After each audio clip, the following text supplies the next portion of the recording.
alegría estar con ustedes desde tan lejos, desde San Juan de Puerto Rico hasta Buenos Aires. Así que muchos cariños a todos, en especial a mi querida María. Así que les voy a hablar de Borges y la experiencia mística. Detrás del nombre hay lo que no se nombra. Dejó dicho lapidariamente Jorge Luis Borges. El maestro no solo se hace eco de filósofos como Fritz Mautner o Ludwig Wittgenstein al reflexionar sobre el insoluble problema de la insuficiencia del lenguaje para decir experiencias que lo trascienden. Por sus propios testimonios, todo indica que Borges habla por experiencia. Tuve el privilegio de conocer a Borges y a María Kodama porque mi marido Arturo Echavarría dedicó su vida al estudio de la obra borgiana. En mi propio caso, como estudiosa de mística comparada, me asombró saber que Borges había admitido a Willis Barnstone en entrevista de 1982 que había tenido 2 veces la experiencia mística. Estando en Dickinson College en el año 83, quise hablar con el maestro argentino. Y para mi sorpresa accedió enseguida y me dio noticia detallada de las experiencias sobrenaturales que le acontecieron de joven y que lo colocaron al margen del tiempo sucesivo. Habló con tal sinceridad que no dudé que estuviera revelando algo que realmente había vivido.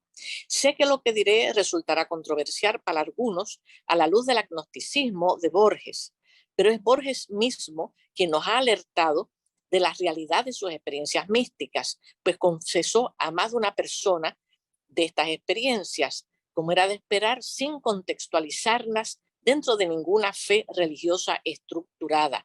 Él lo hizo tarde en su vida y con gran discreción.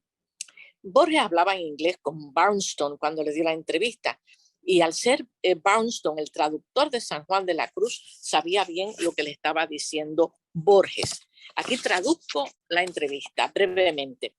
Decía Borges: en mi vida he tenido 2 experiencias místicas y no puedo decirlas, porque lo que me sucedió no es para ser puesto en palabras, porque las palabras implican una experiencia compartida. Y si no ha tenido la experiencia, no es posible compartirla. Es como hablar del sabor del café sin haberlo tomado nunca. Pero 2 veces en mi vida tuve una experiencia asombrosa, deslumbrante. Me sentí avasallado, atónito. Tuve la sensación de vivir no en el tiempo, sino fuera del tiempo. No sé cuánto duró la experiencia, porque estaba fuera del tiempo. Pudo haber sido 1 minuto, acaso algo más, pero viví esa experiencia en Buenos Aires 2 veces en mi vida. Una vez la tuve al sur de la ciudad, en la estación de tren de Constitución.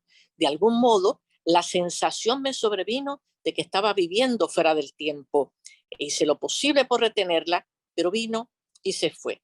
Escribí poemas sobre ello, pero son poemas normales y no pueden decir la experiencia. No puedo decírsela a usted, ya que ni siquiera puedo repetírmela a mí mismo, pero tuve esa experiencia 2 veces y acaso me sea otorgado volver a tenerla antes de morir. Borges hablaba de su reacción ante su vivencia mística a Barnstone de manera reveladora, porque usaba palabras como en inglés astonishing, outstanding, es decir, avasallado. Me sentía atónito ante la magnitud de lo vivido, que no acababa de comprender. Con este mismo sentido de perplejidad, Borges me confesó la misma experiencia personal en más de una ocasión. Me la comunicó con el asombro de quien relata experiencias que aún no ha terminado de asumir del todo, pero que sin embargo respeta con una veneración instintiva. Yo jamás olvidaré su expresión de aturdimiento. Borges nunca alteró su versión de los hechos que me narraba. Antes fue consistente con lo que me decía en los 4 encuentros en los que abordamos el tema. Hablamos muy largamente, pero por ser una conversación íntima, yo no grabé las palabras de Borges, ni tomé notas mientras hablábamos. Era una conversación entre amigos, pero lo que el maestro me dijo quedó grabado con fuego en mi memoria. Borges me afirmó que había tenido 2 experiencias místicas en su juventud y que añadió que le habían ocurrido en medio de una depresión emocional causada por una decepción amorosa. Una de estas experiencias, me reiteró, fue en el puente de Constitución de ferrocarril de Buenos Aires. Entonces él me insistió: léase usted el poema Mateo 25:30, porque de todos mis escritos es el intento menos fallido de traducir la eternidad. Dice, este es el más logrado, ese es el que tiene que leer. Borges me explicaba que en aquel estado al margen del tiempo había contactado con un algo sobrenatural con el que se había sentido unido. Nunca asoció ese algo con un Dios personal, pues la experiencia que narraba, ajena a todo dogma, tenía la tesitura serena de una iluminación más budista que cristiana.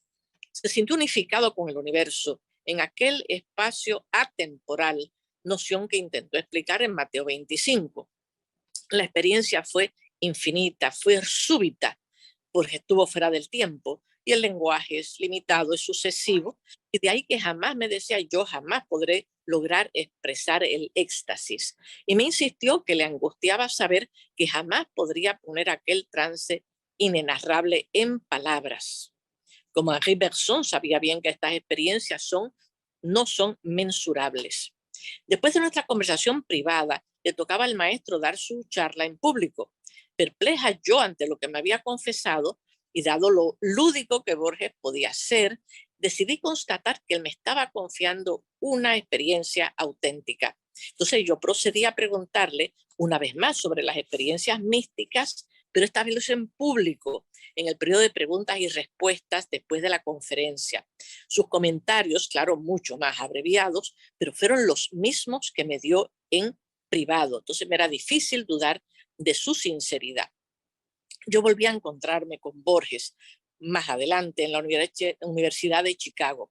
Le pedí que volviéramos a hablar de estos estados alterados de conciencia y accedió una vez más con gran cortesía. Era obvio que el tema le importaba y que no ofrecía resistencia ninguna a abordarlo de manera privada. Insistió en describir como místicas sus vivencias y aclaró que le habían acontecido sin más, eran una experiencia pasiva e infusa. De nuevo me dio cuenta de su estado de aturdimiento y de la imposibilidad de comunicarme lo vivido, porque era intransferible. Se sirvió de la misma imagen que antes le había esgrimido a Barnston. Era como explicarle el sabor del café a alguien que jamás lo hubiera probado, o como explicar la sensación de frío o de calor a alguien ajeno a la sensación termal. Ignoro si Borges era consciente de que muchos otros místicos han descrito esta imposibilidad comunicativa en términos empíricos semejantes. Recuerdo a San Juan de la Cruz, que Borges leyó también, que decía, y cito a San Juan, si a uno que nació ciego le estuviesen diciendo cómo era el color blanco o amarillo, no entendería más, porque nunca vio tales colores.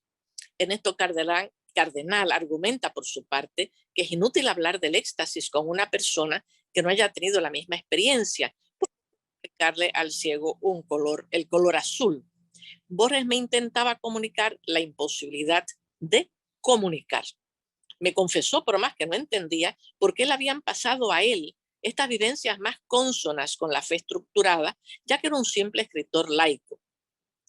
Una vez advertí la expresión de reverencia con la que hablaba.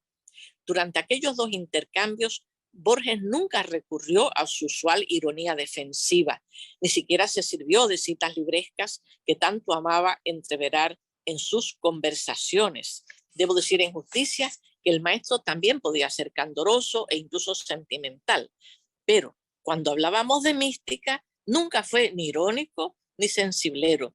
Se convertía en un interlocutor grave, vulnerable, asombrado, que daba la impresión de estar hondamente comprometido con las confesiones íntimas que hacía. No tuvo a mal mis preguntas. Nuestra complicidad soterrada no daba lugar a bromas ni a evasiones. Nunca las hubo. Fueron muy respetuosas conversaciones entre cómplices en el fondo. Y con todo yo decidí repetir mi aventura investigativa anterior y le pregunté a Borges en público, esto fue en Chicago, sobre lo que él me había dicho 2 veces en privado. Su respuesta fue de nuevo inequívoca ante el público. Aseguró ante todos que había tenido 2 experiencias místicas y que jamás había podido olvidarlas. Le pedí que nos hablara con más detalle, pero esta vez Borges me aleccionó en público y me dijo, Usted escribe sobre San Juan de la Cruz y sabe bien que sencillamente no le puedo contestar. Estas experiencias no son para ser compartidas. No me importó la amonestación pública del maestro, ella, por cierto, con mucho respeto, me estaba reprendiendo por no tener presente lo que habíamos hablado en torno a la imposibilidad de comunicar el éxtasis. Era la cuarta vez que Borges defendía la verdad de sus vivencias del todo y sus palabras, una vez más, por decirlo en inglés, rang true. Yo quedé convencida que él decía la verdad. Además, lo repasé varias veces, como ven, con mucho atrevimiento de mi parte, pero era tan importante que quería saber que él me estaba diciendo algo auténtico. El maestro no solo habló de sus raptos místicos con Brownstone y conmigo, como es natural, los habló largamente con María Kodama y con un monje zen de un monasterio de Kioto, que le explicó que había tenido la experiencia del satori, como lo llaman en japonés, o iluminación. Borges decidió pasar entonces un año en el monasterio de Kioto junto a María, donde había de usar el método del koan con el maestro. El koan es una frase absurda que el maestro da al discípulo para ver qué reacciones espirituales suscita en él. El solo hecho, esto pienso yo, de que Borges proyectara pasar un año en este monasterio japonés para explorar sus vivencias místicas, nos da una idea de cuán en serio las tomaba. El destino no estuvo de su parte, sin embargo, porque enfermó de cáncer antes de emprender su peregrinación. Borges nunca se catalogaría a sí mismo como místico ortodoxo ni tradicional, pero sí como una persona que había tenido experiencias místicas. Una vez le preguntaron, me lo contaba María, que Borges, usted es místico. Y le decía, yo, pero ¿cómo voy a ser místico? Yo soy un suramericano, un profesor de literatura. Es como si fuese incompatible una cosa con la otra. Bien, pero agnóstico confeso, como lo sabemos, admite con candor que sus experiencias lo dejaron desconcertado. No empece, él siempre las consideraba auténticas. El tomar en cuenta las confesiones que Borges hizo en torno a sus vivencias sobrenaturales no invalida en absoluto todas las otras interpretaciones que la crítica ha hecho en torno a sus escritos. Toda obra maestra es polivalente y por fuerza la habremos de leer todos desde distintos ángulos, pues todos la enriquecen. Simplemente me animo a considerar que los testimonios que el maestro nos confesó inequívocamente a María Kodama, a Barnstone, al monje budista Zen y a mí, nos podrían ayudar a comprender desde otro ángulo, de una manera más íntima, la obsesión de su obra literaria con la experiencia de la eternidad, porque Borges prodiga, como es natural, las descripciones del infinito y de lo eterno y de Dios a lo largo de toda su obra. La posible dimensión mística de algunos textos borgianos comienzan hoy a ser evaluados por estudiosos como Juan Arana, William Rawlinson, Annette Flynn, Carlos Gamerro, María Kodama, más recientemente por Emilio Ricardo Báez, entre otros. A María le conmoverá saber que aquel estudiante que la entrevistó conmigo en Puerto Rico en 1996 terminaría escribiendo un libro indispensable sobre el misticismo en Borges, que tituló Jorge Luis Borges, el místico renegado. Es del año 17. En mi propio caso, las revelaciones de Borges impactaron para mí de manera, siempre mi manera personal de leer su literatura. Finalmente comprendí, a la luz de lo que Borges me explicaba, por qué el Aleph tornasolado entrevisto por el personaje Borges en el sótano de la calle Garay era un falso Aleph. El escritor lo había encapsulado, es decir, falseado en el lenguaje. El verdadero Aleph, en cambio, estaba escondido en una columna de una mezquita del Cairo. ¿Por qué era verdadero? Porque se encontraba al margen de la palabra. Solo era posible escucharlo como un atareado rumor, es decir, a manera de soplo o susurro sin articulación verbal, y de ahí que nunca quedara traicionado por las palabras conceptuales y sucesivas. También entendí por qué el reverso oculto del Sahir que es la simbólica moneda que en árabe significa lo manifiesto o exterior, debía permanecer intocado, pues simboliza el Dios impronunciable de la experiencia mística. En árabe el sahir se pronuncia zahir, y todo estudioso del misticismo islámico inmediatamente sabe que el zahir va asociado con el batin, que es su reverso, son palabras inseparables, constituyen las dos caras de una moneda de dos acercamientos distintos a Dios, uno teológico y exterior, es decir, el zahir, y el otro místico e interior, que es el batin, el Dios de los místicos, el experiencial. De ahí que Borges se cuide bien en este relato de jamás pronunciar la voz secreta baten en su relato, pues sabe bien que debe permanecer silenciada. Por eso la moneda tiene las palabras NT, que en latín es noli tangere, no me toques.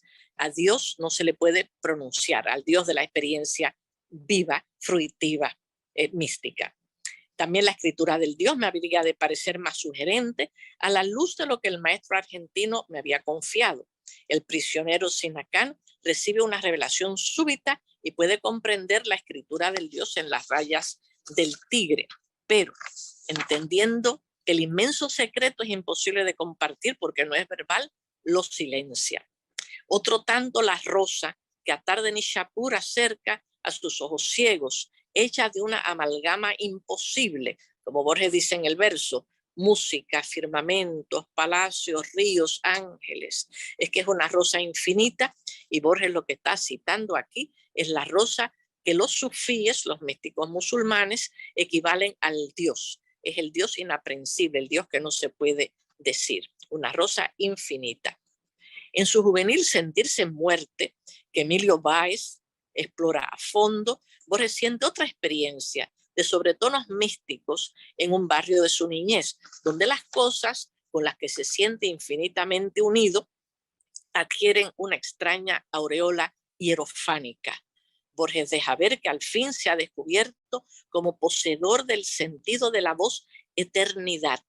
El maestro intenta comunicarnos que vivió una experiencia fruitiva y real antes que meramente lingüística. Él poseyó la experiencia de la eternidad, que él dice que esa tarde no me fue avara.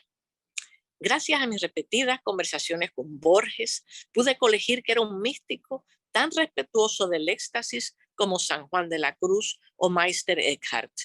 No por algo homologaba su vivencia con la de estos místicos cuando me hablaba de la magnitud de lo que había vivido. Confío en que los estudiosos de Borges sigan explorando esta dimensión tan especial de la obra del maestro, que de manera discreta pero muy enfática no tuvo reparos en confesarnos a algunos de sus interlocutores cercanos.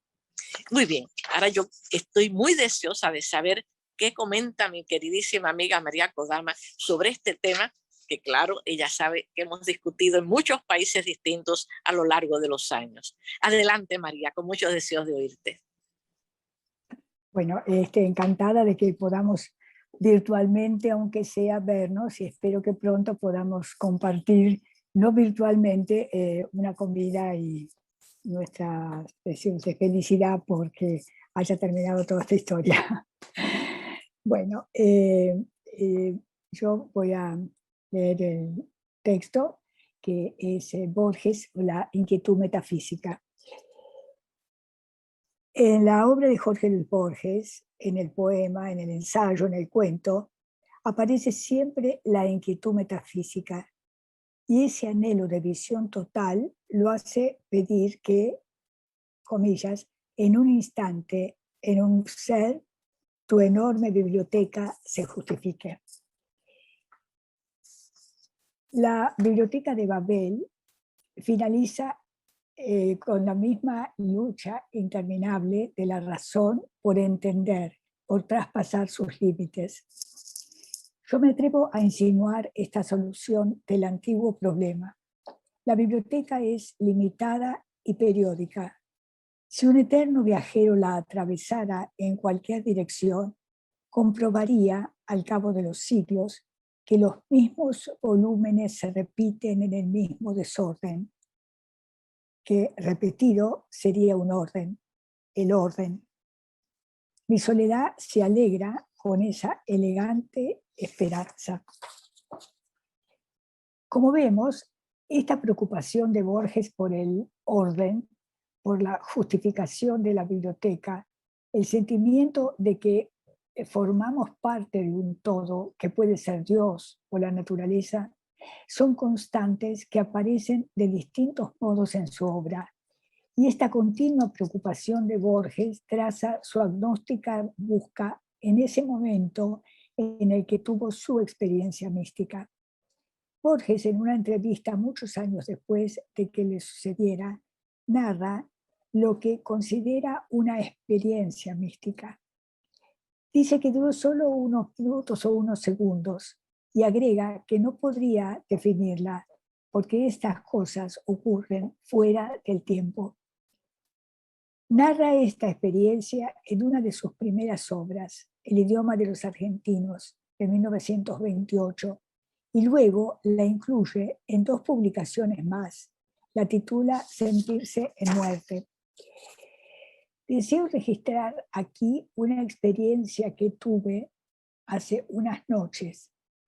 Frutería demasiado evanescente y extática para que uno la llame aventura, demasiado irrazonable y sentimental para pensamiento.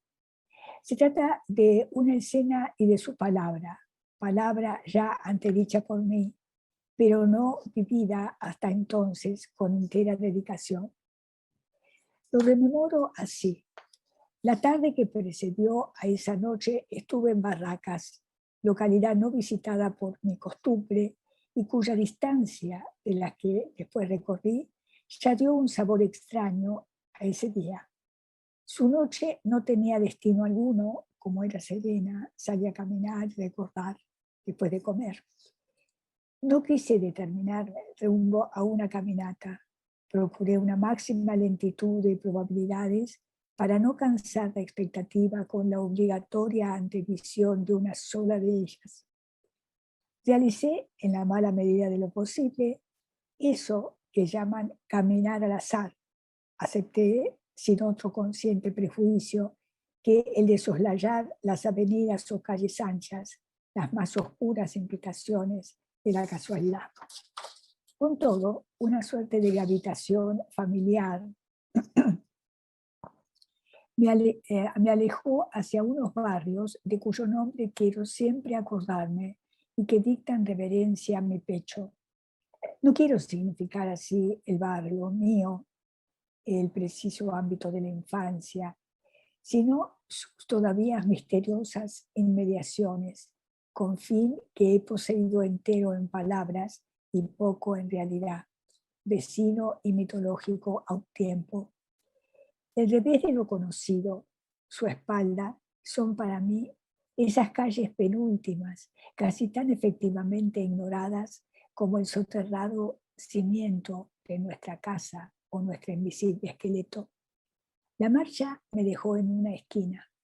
Aspiré noche, en asueto serenísimo de pensar la visión, nada complicada. La visión, nada complicada por cierto, parecía simplificada por mi cansancio. La irrealizaba su misma triplicidad. La calle era de casas bajas y aunque su primera significación fuera de pobreza, la segunda era ciertamente de dicha. Era de lo más pobre y de lo más lindo. Ninguna casa se animaba a la calle, ninguna oscurecía sobre la ochava los portoncitos más altos que las líneas estilizadas de las paredes. Parecían obrados en la misma sustancia infinita de la noche. La vereda era escarpada sobre la calle. La calle era de barro elemental, barro de América, no conquistado aún. Me quedé mirando esa sencillez. Pensé con seguridad en voz alta. Esto es lo mismo de hace 30 años. Conjeturo esa fecha, época reciente en otros países, pero ya remonta en este combinado lado del mundo. Tal vez cantaba un pájaro y sentí por él un cariño chico de tamaño de pájaro, pero lo más seguro es que en ese ya vertiginoso silencio no hubo más ruido que el también intemporal de los grillos. El fácil pensamiento, estoy en 1800 y tantos, dejó de ser unas cuantas aproximativas palabras y se profundizó a realidad. Me sentí muerto, me sentí percibidor abstracto del mundo, indefinido temor, imbuido de ciencia, que es la mejor claridad de la metafísica. No creí no haber remontado las presuntivas aguas del tiempo. Más bien, me sospecho poseedor del sentido reticente o ausente de la inconcebible palabra eternidad. Solo después alcancé a definir esa imaginación. Otras inquisiciones, en nueva refutación del tiempo en la obra. Evidentemente, esta experiencia sacudió profundamente su ser. Piénsese que incluye este episodio en 3 de sus obras y vuelve a recordarlo en una entrevista de 1977. De algún modo, esta semilla que veremos fructificar a través de algunas de sus composiciones ya está en fervor de Buenos Aires, que, como él mismo dijo, prefiguraría tanto lo que hizo después. En esta obra creo sentirla en el poema Un patio. Cito el poema. Con la tarde se cansaron los dos o tres colores del patio. Esta noche la luna, en claro círculo, no domina su espacio. Patio, cielo encauzado. El patio es el declive por el cual se derrama el cielo en la casa. Serena, la eternidad espera en la encrucijada de estrellas. Grato es vivir en la amistad oscura de un zaguán, de una parra y de un aljibe. Termina la cita. Terrible autoexperiencia, quizá de lo trascendental que le inspiró Mateo 25:30 en el otro mismo, de 1964. Recuérdense el versículo, cito, y el siervo inútil librarle de las tinieblas de afuera. Allí será el libro y el rechinar de, allí será el lloro y el rechinar de dientes. Borges sabe que todavía no ha escrito el poema. Ese poema sería atrapar el verbo, poseer la inconcebible hoja central sin revés de la biblioteca de Babel, la visión del universo en el Aleph y poder contarla sin tiempo sucesivo con la nostalgia de su experiencia mística. Sabe, sin embargo, que lo redimirá será seguir su destino y convertir el dolor y la alegría de su vida terrena en poesía. No en vano consideró de la salvación por las obras que gracias a la poesía, a un haiku, la humanidad se salvó. Borges sabe que como el místico panteísta Angelus Silesius dijo, en un dístico, la rosa es sin por qué, florece porque florece. Muchas gracias.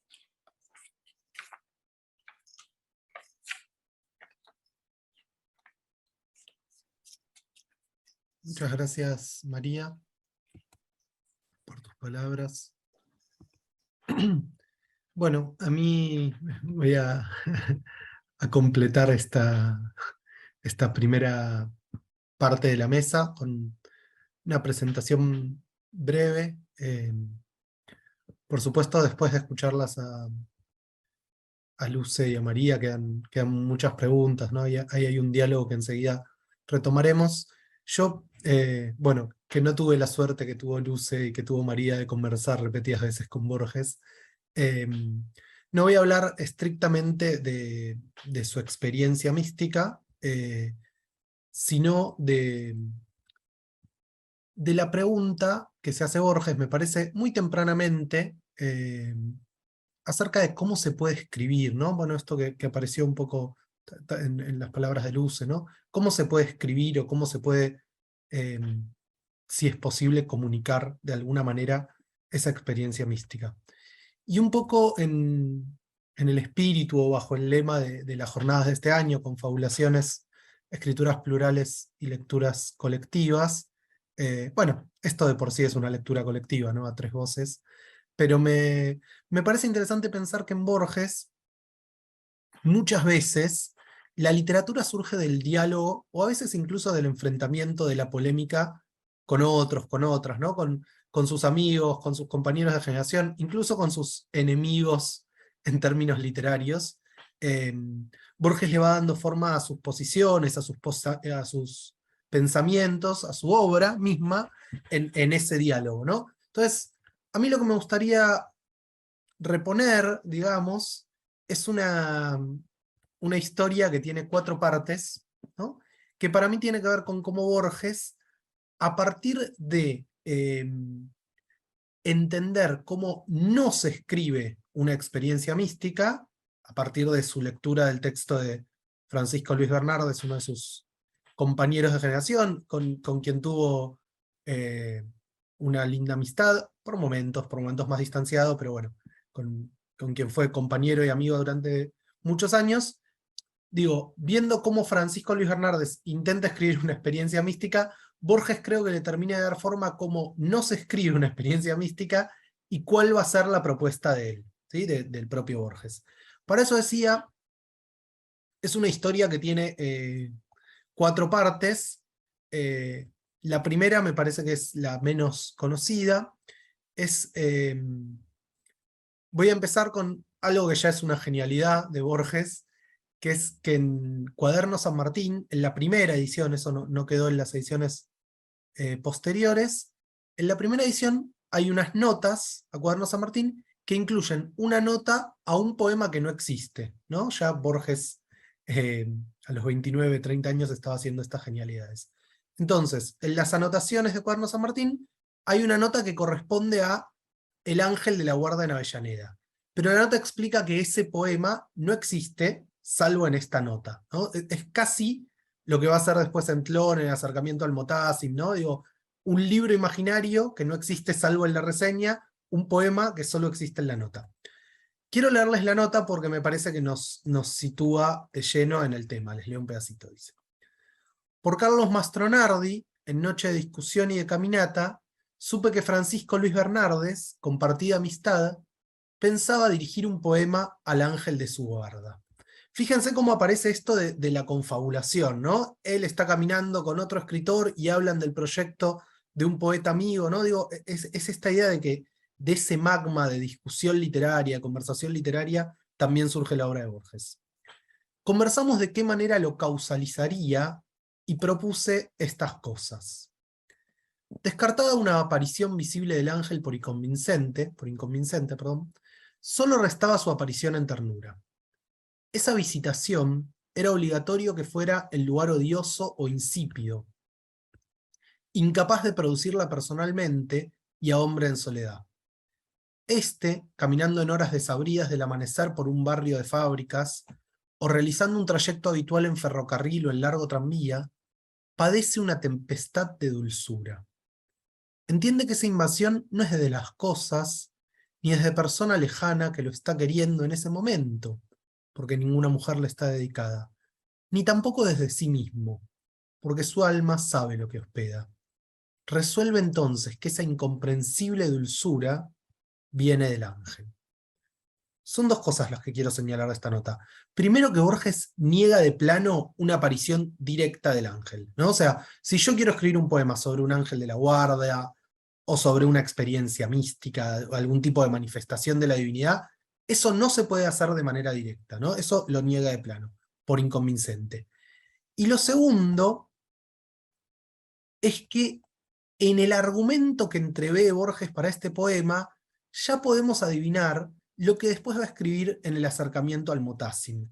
Tenemos un hombre solitario que de repente percibe una tempestad de ternura, es hermosa esa formulación, que no sabe de dónde viene y decide preguntarse por el origen de esa ternura que aparece súbitamente, ¿no? Ya quienes recuerden el cuento recordarán que eso básicamente, enseguida lo vemos, es el argumento del relato. Bien, ese es el primer momento de esta historia. El segundo momento es, Francisco Luis Bernardes va a publicar El Ángel de la Guarda, un libro de poemas que se llama El Ángel de la Guarda, recién 20 años después, en 1949, y no va a escuchar para nada los consejos de su amigo, ¿no? Y en el poema El Ángel de la Guarda aparece de manera directa, visible, y podemos decir con Borges, inconvincente. Pero bastante antes, en 1935, Francisco Luis Bernardes publica un libro que se llama El Buque, que también narra lo que podemos considerar una experiencia mística, enseguida me detengo en esto, y que algunos, bueno, el propio Borges, celebraron como una especie de obra maestra de Bernardes, ¿no? Hoy diría que a Bernardes lo recordamos más por La ciudad sin Laura, por ejemplo, pero bueno, el Buque fue un libro importante en su momento, ahí a mediados de los años 30. El libro, que toma la forma lírica de una sílaba por momentos, ¿no? Y que tiene algunas referencias a San Juan de la Cruz, empieza con el poeta en una casa silenciosa y sosegada, ¿no? Que remite a la noche oscura y a la casa sosegada del poeta de Ávila. Está entonces en su casa, escucha una música misteriosa, sale a buscar el origen de esa música y ve un buque flotando por el cielo. El buque baja, entonces él puede entrar al buque, y cuando llega al centro del buque, escucha una voz que funciona como una suerte de epifanía, ¿no? O sea, les voy a leer un pedacito para que vean el tono que tiene esta epifanía. Siento que se me pide, con una voz oscura pero pura, que yo no dilapide mi riqueza futura yendo de criatura en criatura, que busque por adentro la figura del ser por excelencia, círculo cuyo centro, cuya circunferencia, significan esencia y existencia. Me dice que la muerte distinguirá de su contorno el mío cuando yo me liberte de mi propio albedrío y ascienda de señor a señoría. Y así, ¿no? Esto es El Buque de Bernardes. Como verán, es una revelación demasiado discursiva, ¿no? Si, como decía Luce en El Sol a Medianoche, ¿no? En general, la experiencia mística pasa por el dislate, pasa por lo que no se puede decir. Acá tenemos un discurso ordenado, racional, casi una versificación de teología escolástica, ¿sí? O sea, esta es la propuesta de Bernardes, que como se ve, no tiene nada que ver con lo que Borges había pensado en El Ángel de la Guarda en Avellaneda, y mucho menos con lo que Borges va a practicar cuando escriba relatos, los que citaron recién Luce y María, relatos, poemas que pueden vincularse a la experiencia mística, ¿no? Es decir demasiado, ¿sí? Y no solo es decir demasiado, sino que además es decir bajo un discurso racional, ¿no? Casi que esta voz, que es la experiencia mística, lo reta a Bernardes. Le dice, no hagas esto, no hagas lo otro, tenés que ser, ¿no? Tenés que portarte bien. No tiene nada que ver con, por ejemplo, las experiencias unitivas, muchas veces vinculadas incluso a imagen de la cópula, que se encuentran en otros poetas místicos. Frente a esto, entonces, Borges va a escribir para la revista Obra, en enero de 1936, es decir, unos meses después de la aparición del libro El Buque, una reseña, ¿sí?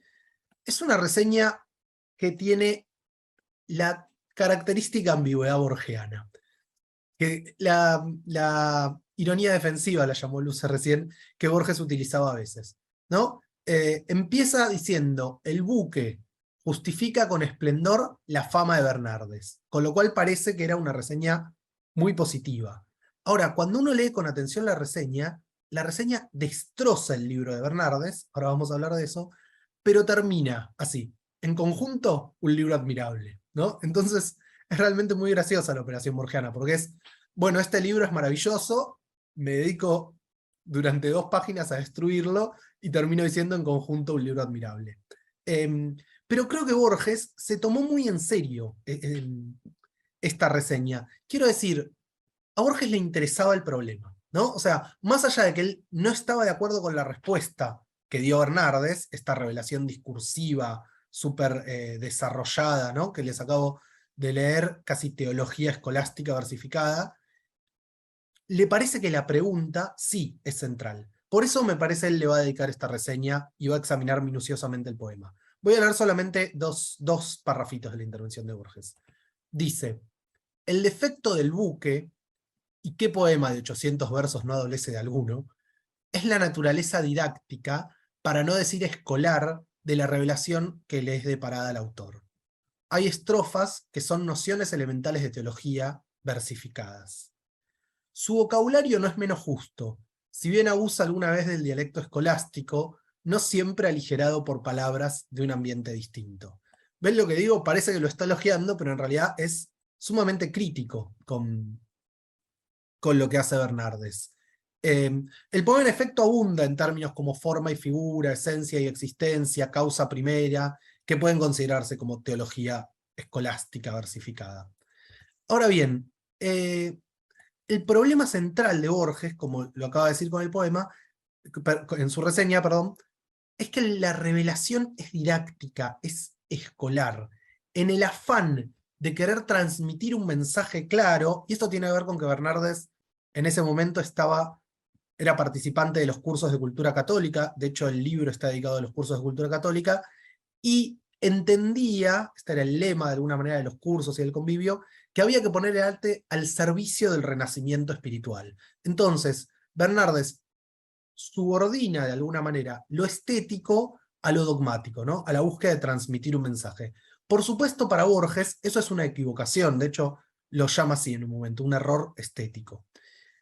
Yo lo que propongo es que en esta reseña del buque, publicada en la revista Obra, en diálogo con la nota esta de Cuaderno San Martín, puede leerse el germen de lo que va a ser el acercamiento al Motassim, donde, y con esto voy a terminar, Borges propone cómo sí debería escribirse una experiencia mística.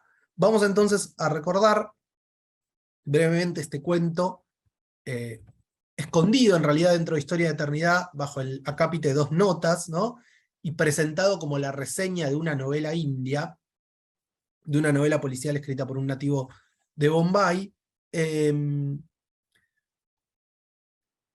Propone el siguiente argumento, que escúchenlo en la formulación de Borges y vean si no remite un poco a El ángel de la guarda en Avellaneda.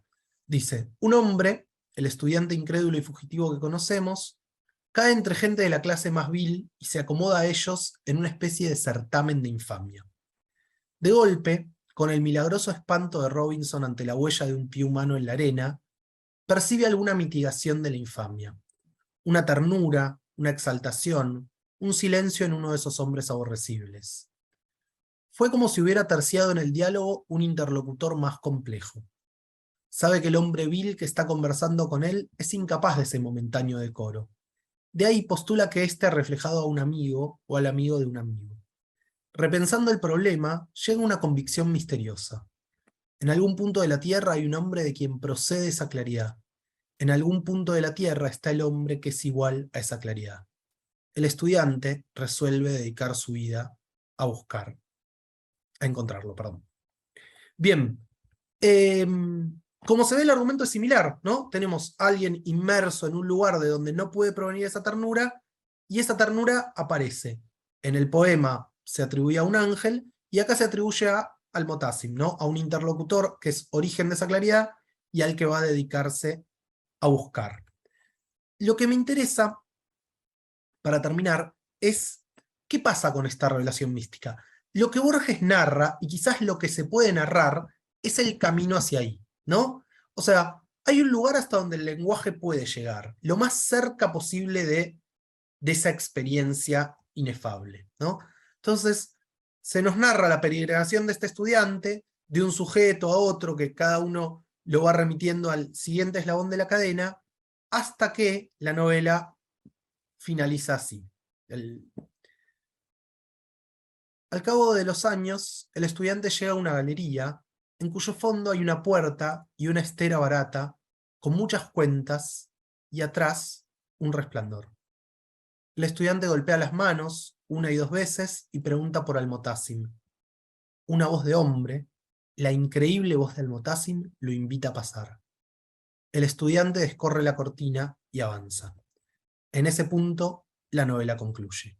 Es decir, en el momento en que Francisco Luis Bernardes incorporó un largo discurso teológico, que además, insisto, era básicamente admonitorio, con reproches, diciendo lo que está bien y lo que está mal, lo que hay que hacer, no hay que hacer, Borges termina la novela, ¿no? Algunos años después va a decir en un bellísimo ensayo, La muralla y los libros, que la experiencia estética, pero quizás podríamos ampliarlo a la experiencia mística, es la inminencia de una revelación que no se produce, ¿no? Es llegar lo más cerca que se puede decirlo, ¿sí?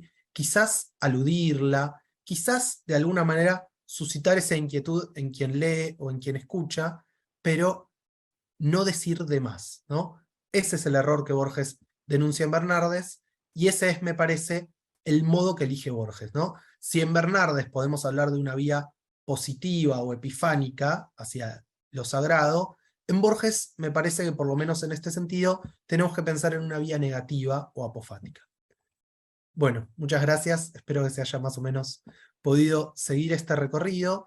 Y ahora les doy la palabra a Luce, que creo que quería hacerle alguna pregunta a María, o bueno, abrimos ahora sí ya el diálogo entre ellas y yo estaré aquí moderando un poco.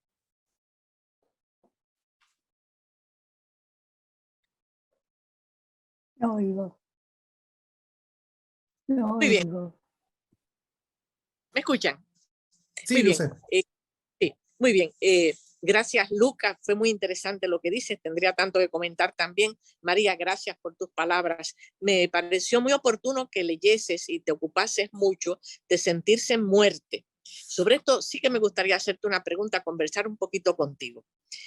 Cuando Borges me explicó la experiencia mística, aunque él decía, he tenido dos en mi vida, dos, a mí me explicó una, porque lo que me explicó él fue una salida de este plano terreno a un espacio sin tiempo. Se sintió de súbito catapultado fuera del tiempo. Y eso fue lo que él me dijo, lo que yo expliqué, traté de explicar en Mateo 25:30. Sin embargo, sentirse en muerte, como señala mi colega Emilio Valls, narra otro tipo de experiencia mística, no la experiencia súbita, el catapultarse de una manera inmediata y pasiva a otro espacio, sino que estando Borges en un espacio de un pueblo pequeño argentino, de repente él poco a poco comienza a sentir que hay una aureola hierofánica, mágica, podríamos decir sobrenatural, en las casitas, en el pájaro por el cual siente este amor chico, por todo ese espacio. Y de momento él se siente unido cariñosa y amorosamente a ese espacio, dice, y al fin pude entender la palabra eternidad, es decir, vivirla. Sospecha Emilio Valls que esa segunda experiencia mística, de la cual por lo menos a mí no me habló directamente, me habló de la de Mateo 25, la súbita, pero de esta paulatina, que es otro tipo de experiencia espiritual, no me había hablado. ¿Piensas tú que esa es la otra experiencia o la segunda a la cual él alude, o cuál piensas tú que es la otra experiencia mística de Borges, puesto que habló de dos?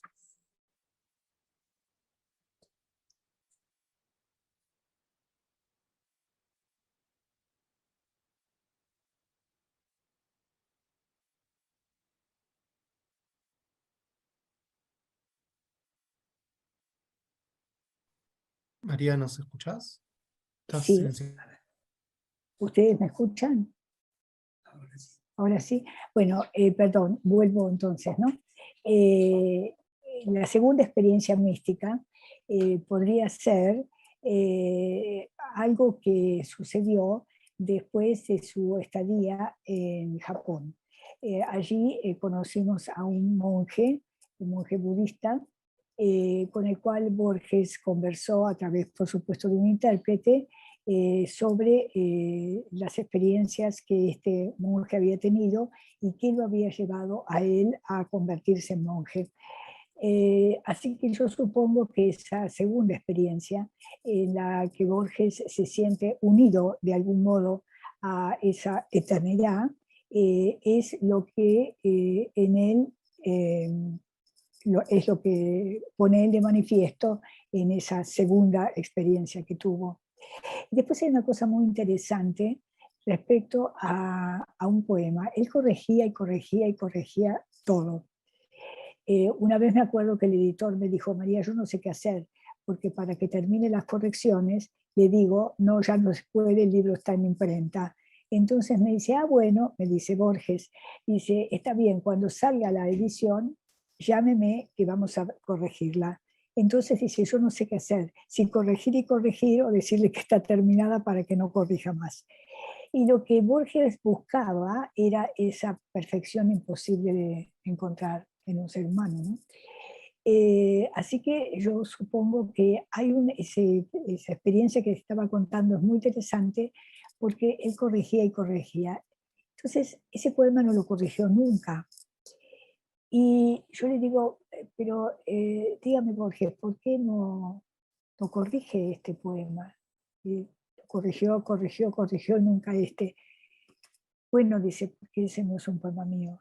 ¿Cómo que no es un poema suyo?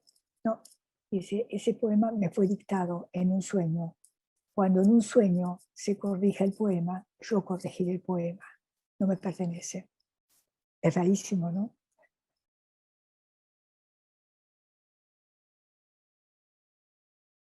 ¿Cuál era este poema que Borges no quería corregir, María?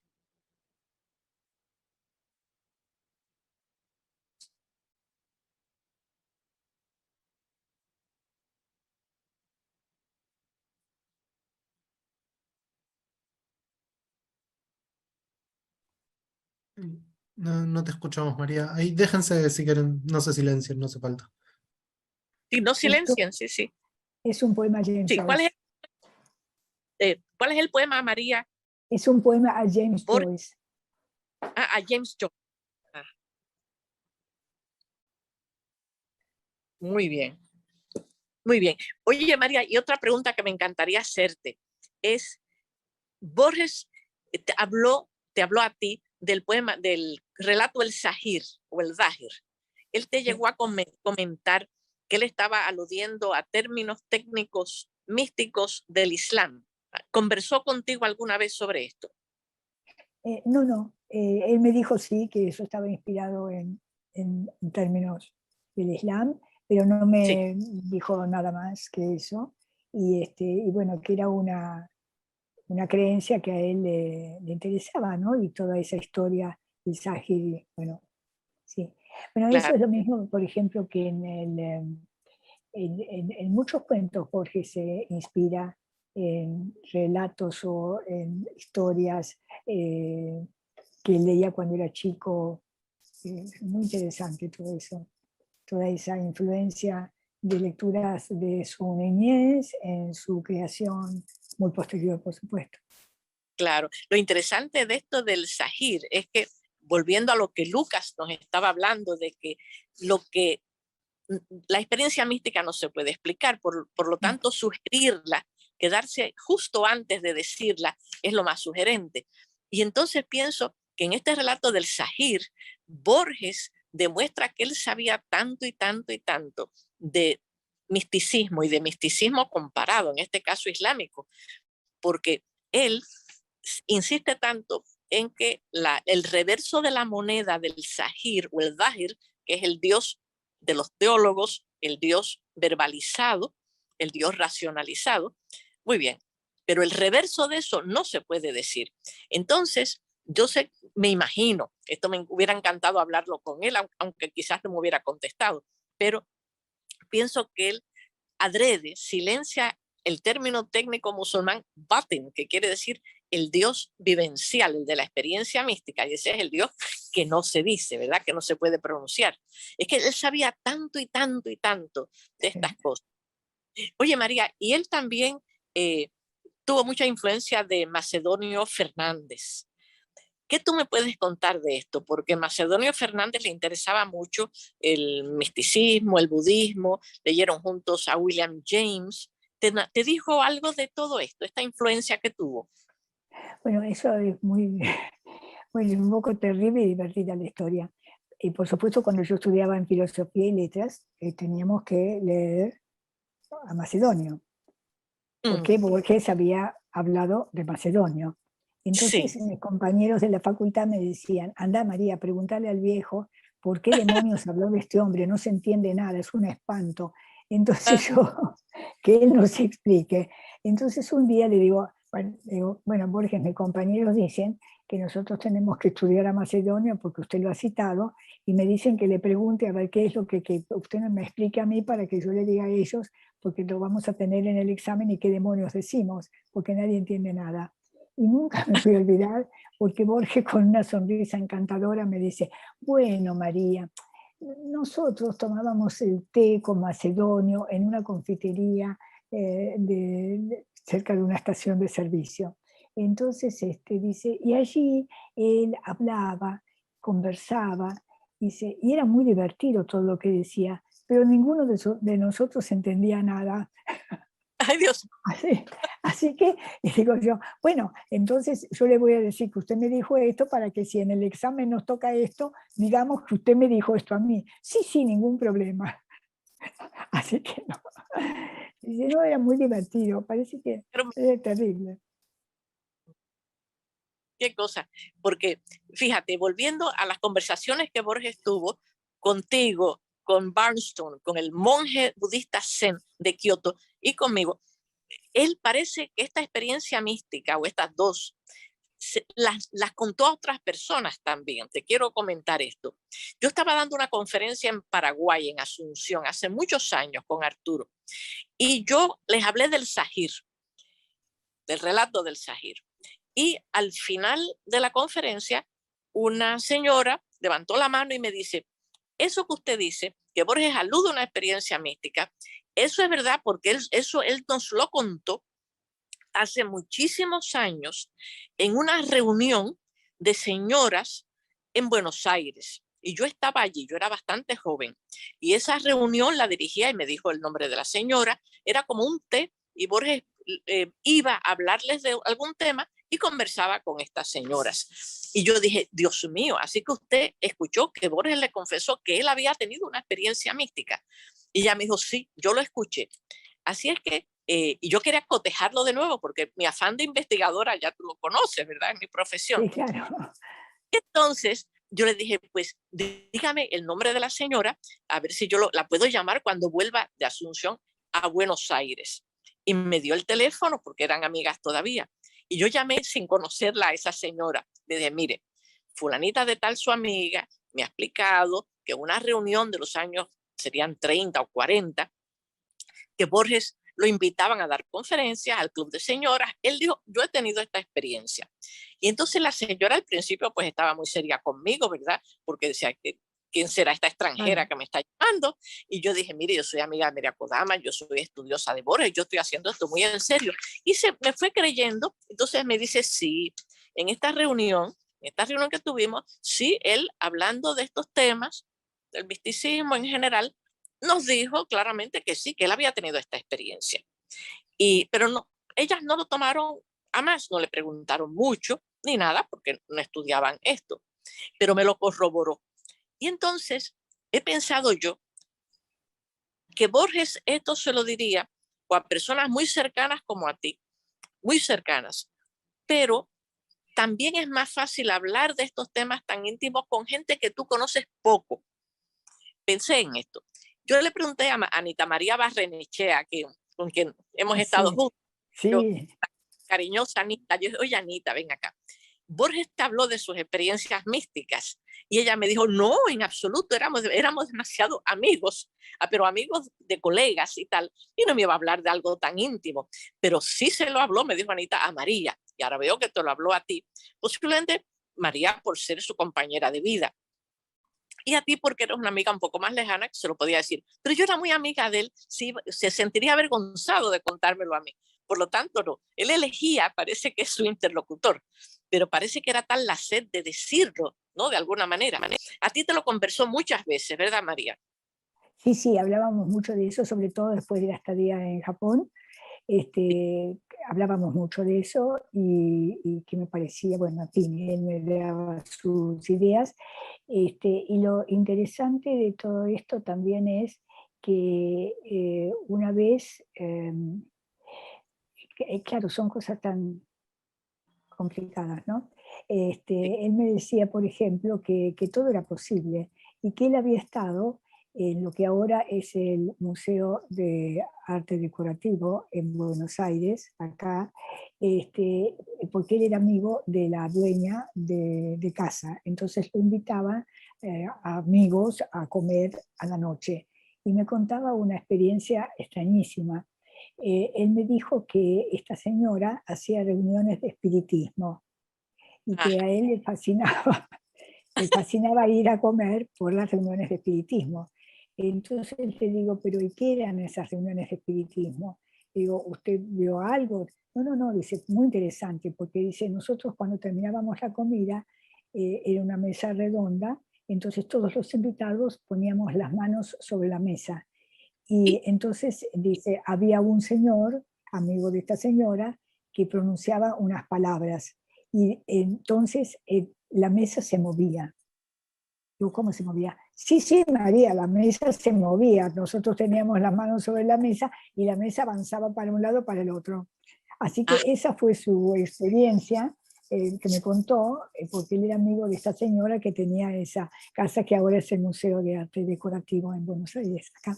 Sí, esa ¿Cómo fue se su llama, experiencia. cómo se llamaba la señora María?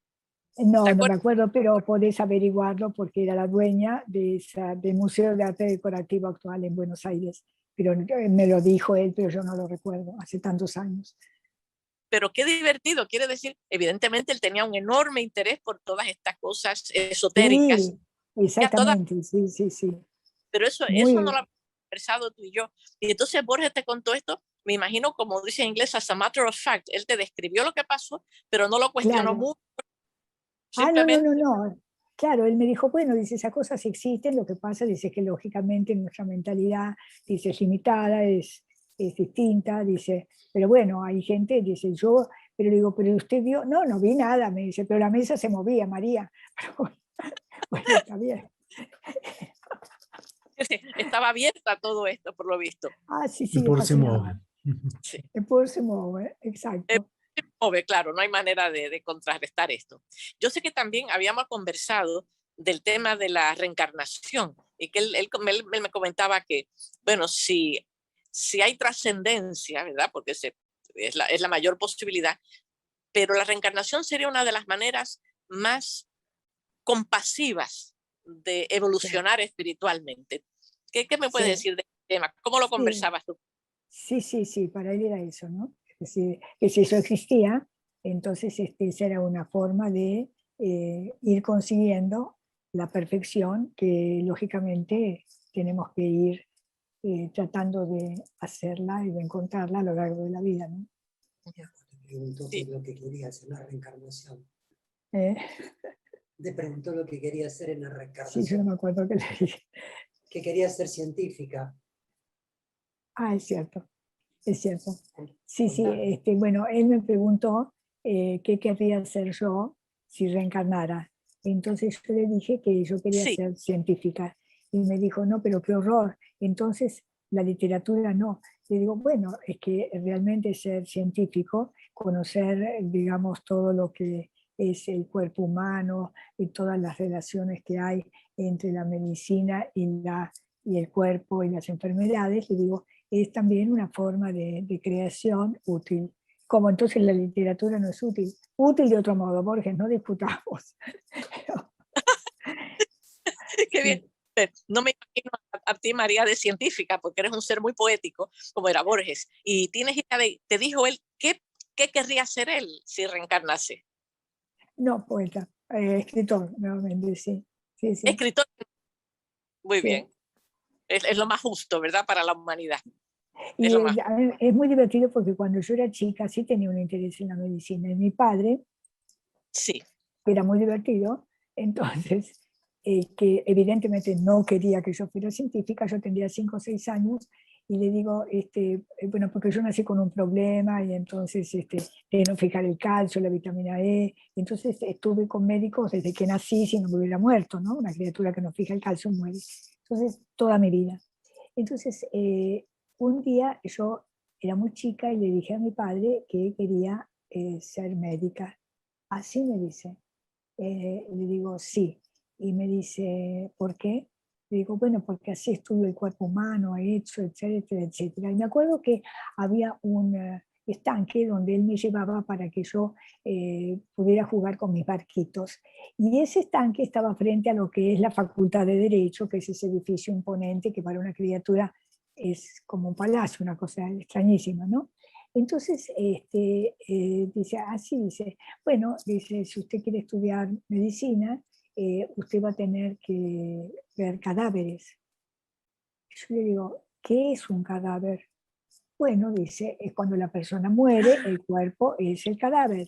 Entonces tendrá que ir usted a ese lugar que está frente a la plaza a la que a veces vamos, y allí podrá ver los cadáveres y estudiarlos.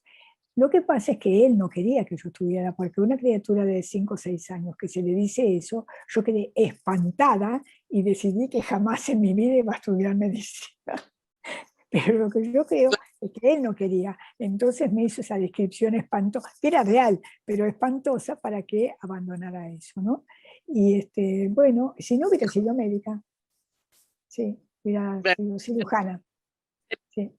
Persuadió mucho énfasis, no cabe duda. Sí, sí, así tranquilo, ¿no? Y como mi padre me conocía, imagínate que el epíteto Ornans para mí era Osi, porque me gustan los osos, Osi, demonio. Así que imagínate lo que era yo cuando era niña, ¿no? Bueno, pero era inteligentísimo, Osi, demonio, diablo, demonio. ¿Qué Pero cosa?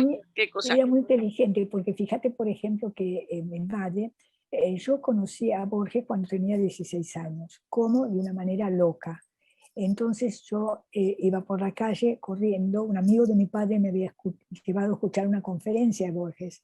Entonces, después, bueno, me presento, esta chica va a estudiar filosofía, letras, porque le gustan las letras. Y en ese momento Borges me decía, sí, dice, le gustan las letras, sí. Ah, bueno, dice, bueno, listo, ya está. Entonces, un día yo voy por Florida comprando libros, que era como una bala, y lo llevo por delante y casi lo tiro. Le digo, ay, perdóneme, le digo, yo lo conocí cuando era chica. Por la voz se daba cuenta y me dice, claro, usted es grande ahora, ¿en qué trabaja? No, no, le digo, estoy en 4º año de bachillerato. ¿Y qué piensa estudiar?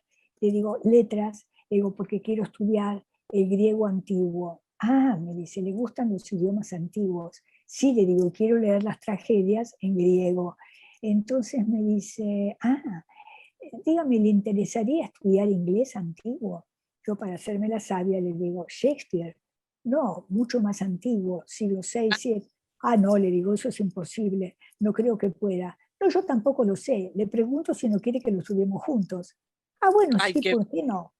Me pide el teléfono, le doy el teléfono y empieza a llamar. Y mi madre, histérica, ¿qué quiere ese hombre? Puede ser más que tu abuelo, ¿qué quiere? ¿Pero qué quiere ese viejo? Le digo, estudia, vos estudiarás, mi madre, histérica. me Después imagino, me entendí, pero claro, sonaba. después entendí que con razón, pero bueno, en ese momento yo estudiaba, tampoco él estaba loco. Entonces ella, mis padres estaban separados, habla con mi padre. Mi padre, vamos a comer domingo, como siempre, fin de semana, y me dice, su madre me dijo, yo le voy a explicar, a mí no tiene que explicarme nada, a mí no me interesa en absoluto cuál es la relación que usted tiene con ese escritor. Para mi madre era el viejo, para mi padre el escritor. No me interesa. Claro, la diferencia. Exacto. Entonces dice, yo le voy a decir una cosa, usted tiene 16 años, toda la vida por delante, ¿entendió? No haga nada que pueda arruinar toda esa vida que usted tiene por delante. Bueno, ¿qué es lo que quiere comer? Punto, se acabó. Ahora, si él me hubiera dicho, no, ¿cómo su madre tiene razón? Yo, como Lolita, tipo Nabokov, hubiera ido a tratar de seducirlo yo. Pero como me conocía, haga lo que quiera. Punto, se acabó. Muy bien. Era la manera, la criatura, sin duda alguna, sin duda. Sí, muy María, divertido. Luce, estamos como para ir redondeando. No sé, Luce, si tenés alguna pregunta más para una No, reflexión. simplemente darle las gracias a María, porque todas estas cosas, además que ha contado de Borges, me corroboran que él podía ser un hombre muy cerebral, muy erudito, pero inmensamente amoroso y tierno, y a la vez Tiernísimo. guiado por el misterio. De manera que ha sido para mí muy aleccionador, y un abrazo a todos ustedes y otro inmenso a María, que espero verte en algún otro país de los nuestros, María querida. Exacto, yo lo mismo, te agradezco muchísimo, agradezco a Fernando Flores todo lo que hace siempre para que la Fundación y ustedes estemos todos en contacto, así que le agradezco muchísimo siempre.